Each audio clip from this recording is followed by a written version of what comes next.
Добар ден. 45-то издание на Тајната на успехот. Тајната на успехот се серијал подкасти за женско предприемништво кои се дел од проектот Национална платформа за женско предприемништво, кофинансиран од Европската Унија. И во денешното издание ви представуваме една успешна жена, која потврдува дека границите сами ги составаме и дека со отворен ум и со следење на своите соништа можеме да ги искористиме максимално сопствените потенцијали. Ви ја представуваме Љубица Пендаровска, меѓународен експерт за сајбер безбедност.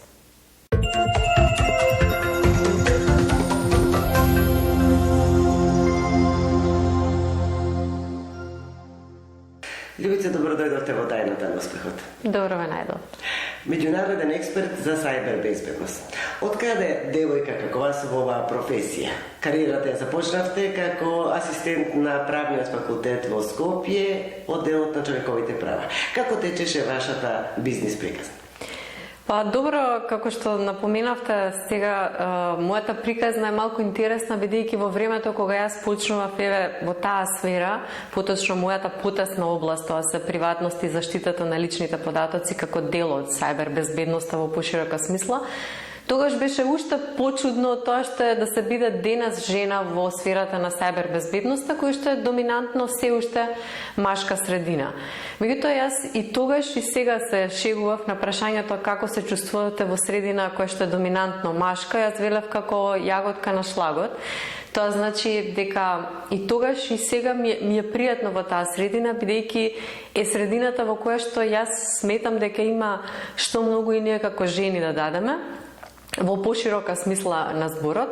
И така и почна мојата кариера. Значи, јас станав асистент на правен факултет во областа на човековите права и токму правото на приватност и заштита на лични податоци се погоди тогаш временски да коинцидира со донесување на првиот закон за заштита на лични податоци во Македонија.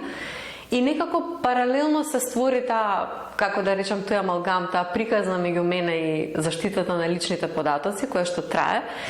И полека преку тие проекти во сферата на ова човеково право, навлегов во сајбер безбедноста во поширока смисла. Па потоа заминав за Женева, каде што работев како експерт за приватност на УНИЦЕФ.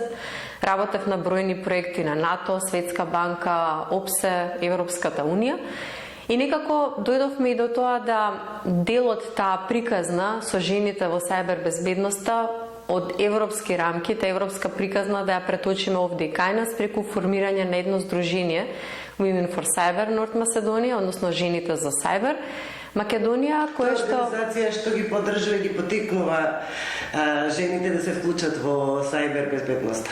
Какви се искуствата, какви се ефектите кај нас? Па и таа приказна е мощно интересна, бидејќи ние успеавме благодарение на мојата активност на уште неколку жени во Европска Унија да успееме да го формираме тоа национално поглавје како второ поглавје, што е куриозитет за нас, бидејќи еве сега веќе има 19 поглавја национални, меѓутоа ние го формиравме како второ поглавје и покрај тоа што не сме членка на Европска Унија. И приказната е интересна, бидејќи она кон што е насочено здружението е практично да ги вклучи жените во сајбер безбедноста, односно идејата беше најпрво да утврдиме каква е состојбата на терен кај нас, значи прво колку жени работат во сферата на сајбер безбедноста, значи квантитетот, а потоа и квалитетот, на кое рамниште се, да процениме каков вид на способности имаат потреба за да бидат конкурентни, за да дојдат не само да работат во сферата на сајбер безбедноста, туку да дојдат до оние највисоки одлучувачки позиции во компаниите кои што или во институциите во сферата на сајбер безбедноста. И затоа вршиме проценка, значи преземаме активности преку кои што пред се ги проценуваме индивидуалните способности на жените што работат во оваа сфера. И на тој начин нудиме обуки, различни видови на предавање, обуки и други практични активности за она што се нарекува рескилинг или апскилинг на жените. И така ја менуваме полека сликата, значи ја менуваме и атрактивноста на професијата за жените. Кои се најопштите, може и лаички звучи прашањето, сајбер закани во нашето општество во ова време? Па, секојдневно би рекла се соочуваме со такви потенцијални закани. Еве, например, и сега пред некој ден имав некој интервју и слично прашање имаше на крајот. токму, да речеме, нападите на официјалните веб страни на државните институции, на министерствата, на некои компании, на некои битни сектори, како што се, да речеме, здравството, кај што се чуваат многу чувствителни податоци за граѓаните, банките, осигурителните компании, затоа што на крајот на криштата сите тие, и тоа така треба да се гради таква свесност дека нападот врз веб страница или електронски систем за комуникација на институција или компанија има најголеми негативни реперкусии врз самите граѓани, бидејќи тие системи функционираат врз основа на нашите податоци, врз основа на услугите што нам ни се нудат, трансакциите во кои што ние сме учесници. И значи тука прво треба да се работи на градење на свеста за тоа дека сепак на крајот на браната се граѓаните.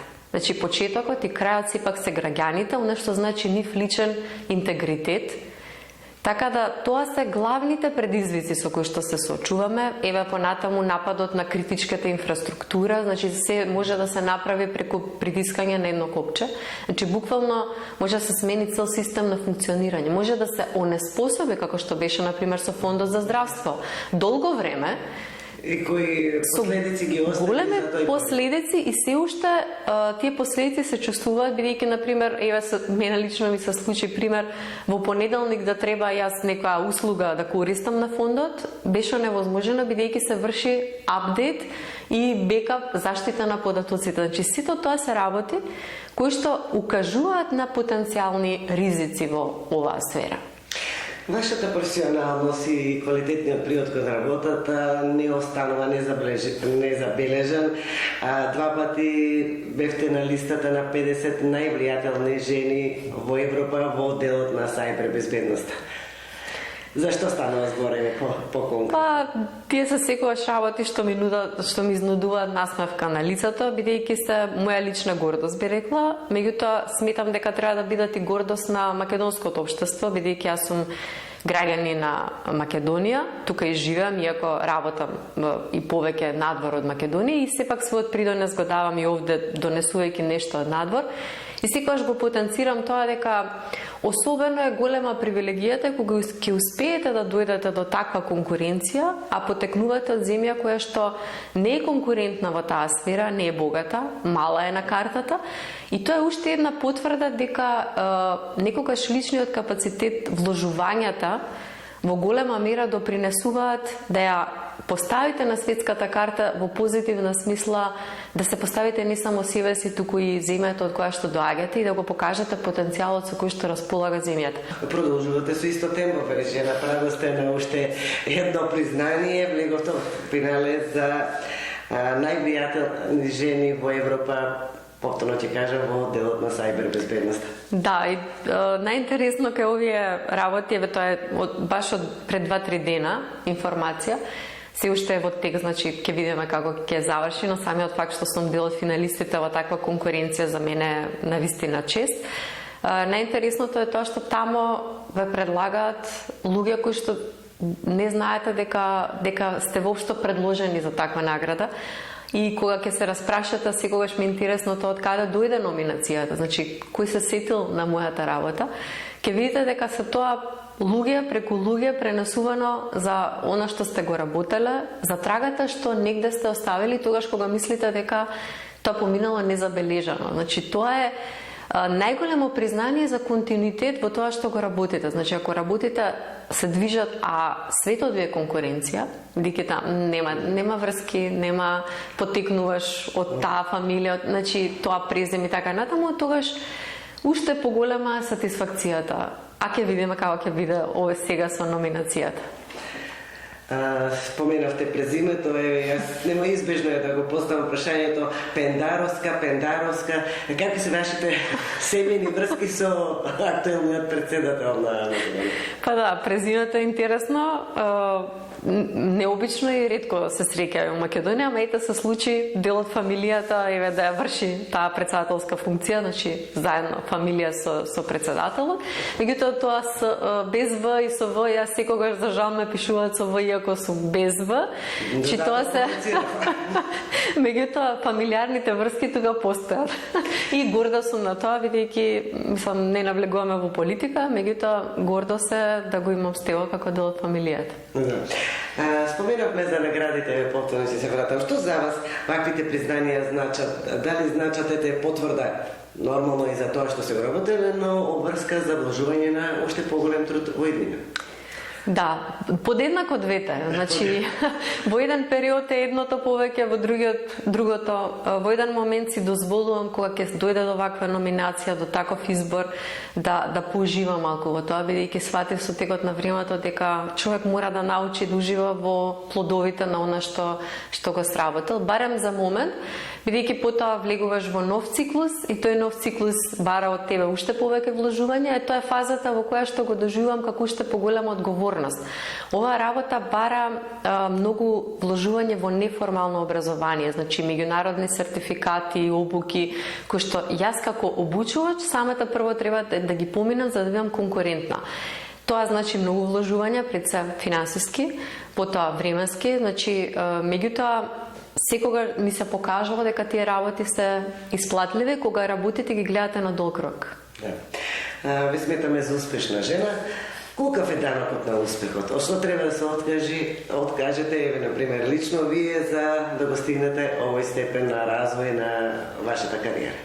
Сето тоа влие на одреден начин врз семејството, врз домакинството, би рекла, бидејќи не сакам никогаш да го заборавам тој дел, затоа што мене исто така тој дел ми е битен. Да биде како што треба, затоа што и тоа е средината во која што поминам голем дел од времето. И сакам да биде пријатна средина. Има периоди кога тоа значало едното трпи за сметка на другото. Меѓутоа, секогаш се трудам некаква рамнотежа да се воспостави. Има подршка во таквите моменти, семејството, пријателите, или некогаш кога сте дошле во некоја ситуација да се преиспитувате, притисок од работа? Најголема поддршка дефинитивно ми е сопругот Ѓорѓи, кој што успева и да ги прочита тие работи без да ги кажам, кој што ми е голема поддршка затоа што не ме притиска никогаш кога ќе почувствува дека ми треба лабаво, и кој што на некој начин ме лечи со музика, бидејќи е музичар, така што најголемата поддршка ми е токму во релаксацијата и во пристапот, и без да си кажеме со зборови, знаеш дека се ќе биде во ред. Значи, ќе те оставам кога треба да те оставам, да бидеш сама со себе, да ги процесираш работите, а тука сум кога треба да разговарам за нешто, значи без притисоци. Пошироката фамилија, да, апсолутно. Сметам дека ниту мач, ниту жена не може да постигне, зборувам ако се во брачна заедница, се еднако живеат во животна заедница, дека не можат да постигнат многу ако ја немаат поддршката, односно ако немаат поддршка од другата страна, во смисла другата страна да знае да го почувствува моментот, да знае кога треба да олабави, кога треба да притисне за нешто. Значи токму тоа да знае како дишаш во моментот и што ти е потребно, се разбира, тоа да биде взаемно. Да, тоа се и начин на кој вие се релаксирате во моментите на преоптовареност. Да се вратите години наназад, на почетокот на вашата кариера, што би променили? О, интересно прашање. Сега, стварно не знам што би променила. На вистина во кариерна смисла не би менувала ништо, затоа што мислам дека ги поминав доста скалила. Како асистент рековте, потоа преку проектите, преку работа за многу светски организации, кај што го гледам најголемото богатство затоа што работам во различни средини. Значи, различни буквално можности, можеби ќе одберав и тоа ми интересна сфера, значи психологијата од секогаш многу ме интересирала.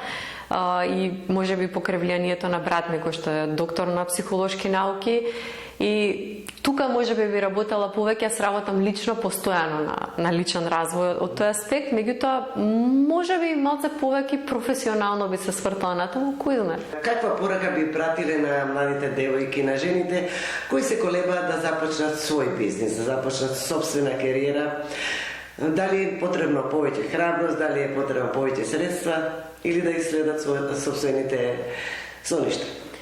Па би рекла дека би требало да одат постепено, значи да се пратат себе си, затоа што животот секогаш, ако брзаме премногу, не враќа.